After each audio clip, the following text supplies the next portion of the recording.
What's up, YouTube? It's your boy Jerry, and today's video is going to be on the Toronto Raptors, and we're going to be talking about how this team has come back to life, and we're going to jump right into the video. Now, looking at the Toronto Raptors, they're 18-17 on the season, and they're currently 7th in the Eastern Conference.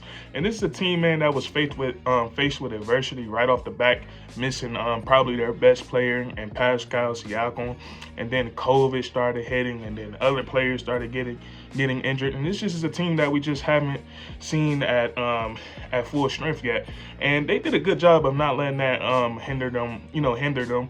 They stayed around the 500 mark, or right below 500, and they were able to stay in that play-in tournament range. So they've done a great job to that. And recently they've been playing some really great basketball, as they're currently 7 out of their last 10, and they're on a 4-game winning streak. So they've been playing some really good basketball, and we're gonna dive into what's been the reason for them to turn their season around. And I think the biggest thing is, or one of the biggest things I should say, is getting Pascal Siakam back in. He was a guy that he came into the season injured, and then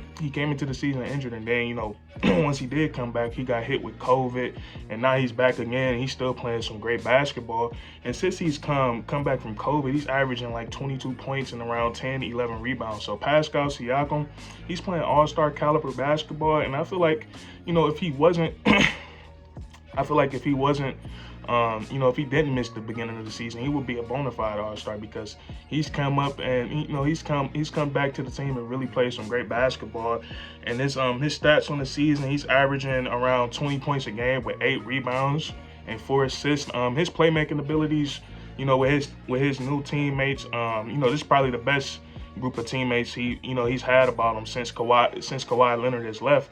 And he's taking advantage of that. It seems like things are coming easy for him. He's able to set up his teammates, and he's really playing some great basketball. And it's really good to see him answer the call, because there was a lot of people questioning whether Pascal Siakam, whether he could be that guy or not. And I know he was battling something internally with himself, where he felt like his coach, the coaching staff, and his teammates wasn't making him feel like he was the number one guy on this team. So it's really good to see him back and playing some really great basketball. So Pascal Siakam has helped lead this team back over 500, and on this little 4-game winning streak they're on. And also Fred VanVleet, the season he's having, very underrated. It's not getting talked about at all. He's averaging 21 points, 5 rebounds, and I think the 5 rebounds is really impressive, because Fred VanVleet, I might be taller than him. I'm like 6'2", 6'3", and Fred VanVleet is out there. He's miniature. He looks miniature. At least he's probably 5'11", 6 feet. But I know for a fact I'm not grabbing 5 rebounds a game in the NBA. I just wouldn't be able to do it. But then, but he's averaging 21, 5 boards, and then he's almost averaging 7 assists a game. He's at 6.8, and what he's been doing, for the Toronto Raptors has, been phenomenal. We all know that, the Raptors, they're without Kyle Lowry this season, a guy who's been he's been the heart and soul for this team for so many years, and losing him, that's a big loss. So I feel like Fred VanVleet, he played behind Kyle Lowry for a couple of years, and I feel like he's learned a lot from him, because he's been a great leader for this team. And not only is he being a leader on the court, he's been a great floor general on the court. It seems like he's been a great floor general in the locker room. He seems like he got these guys together and keeping a strong head on everybody's shoulders. But back to the basketball, he's really playing some really great basketball. He's elevating his game. I think he's gonna make the All-Star team this year, because like I said, the the season he's having, 21, 8 and 4, and then he's shooting I believe he's shooting around 44% from the field, 40% from 3. So that's really efficient, especially for a point guard. And also, man, he's he has a really big impact on his team. He's playing 38 minutes a game, and as soon as he hit the bench, the Toronto Raptors, their net rating goes negative. So Fred VanVleet also, he's improved a lot last year when it comes to being efficient from the 3 ball. Like I said, he's at 40%, and he's also gotten better at finishing in the rim. That's finishing at the rim. He's done a great job of that, and he's getting into the paint at will and finishing with both hands. So I'm liking what I'm seeing from Fred VanVleet. And, you know, he seems really well deserving of that contract that he earned. So big props to him, what he's been doing for this team and being their leader, especially with, you know, with the way that, you know, that they be playing with all these different lineups, not having their full squad. So props to Fred VanVleet. So, you know, he's been another big factor, you know, on how this team has come back to life. And I think Gary Trent Jr., he's been an underrated, not underrated signing, but an underrated trade. They traded Norman Powell for him, and Norman Powell was he was a really solid player. You know, he won the championship with Toronto in 2019. He was an intricate part of that, and they traded him away for Gary Trent Jr. And Gary Trent Jr. hasn't done nothing but came to Toronto and fulfilled his role. You know, they needed him to come, you know, play some good guard play at the 2 position, and they needed him to come and hit 3-point shots.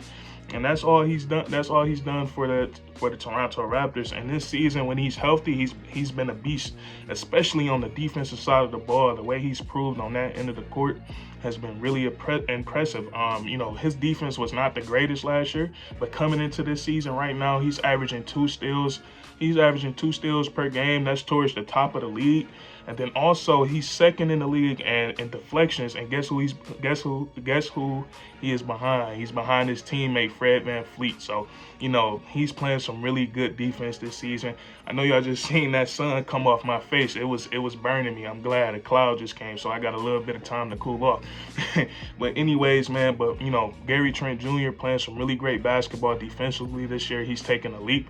And, you know, that's something that they do in Toronto, man. Back to their championship run in 2019. That was a defensive-oriented team, and, you know, so it seems like Gary Trent Jr. is starting to, there go the sun, is back. But that seemed that something that Gary Trent Jr. has picked up in his time in Toronto is learning how to play on the defensive side of the ball. And on the offensive side of the ball, he's been really great. He's been really great with that too. He's averaging 16 points per game at around 45%. He's shooting 37% from the 3, which is really efficient. And he's just really doing a great job of scoring the basketball. You know, it seemed like the trade that they worked out with Portland is looking like it's been a steal for the Toronto Raptors. So I really liked what I've seen from, you know, Gary Trent Jr. as well.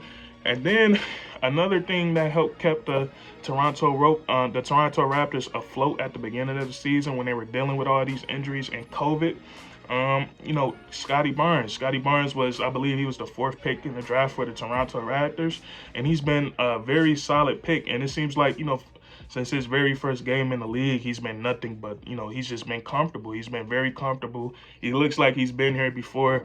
You know, driving to the rim, he's looked like, you know, he's bullying the strongest player, some of the strongest players in the league. And, you know, he don't look like a rookie. And also, not only is he getting to the rim at will, but he's rebounding. He's playing great defense. He can legit guard 1 through 5, man. Well, I should say 1 through 4.5. I wouldn't throw him in there against Jokic or Embiid, even though I'm pretty sure he would try his hardest against them and make them work. He might just be a little too small for those guys, but, you know, he's playing great defense. And also his playmaking abilities are very underrated. You didn't hear too much about him, about his playmaking ability when it came to when they were talking about him in the draft. And man, he be throwing no-look dimes. He's throwing full court passes. You know, he's a really good passer, man. He's a very unique player. Never really seen nothing like, you know, Scottie Barnes. I would say he's a better ball handler than Giannis. I don't know. We gonna see, man. But, you know, like what I've been seeing from him, man. So that's really it, man. You know, Pascal Siakam, he's come back being the leader, taking on a bigger role.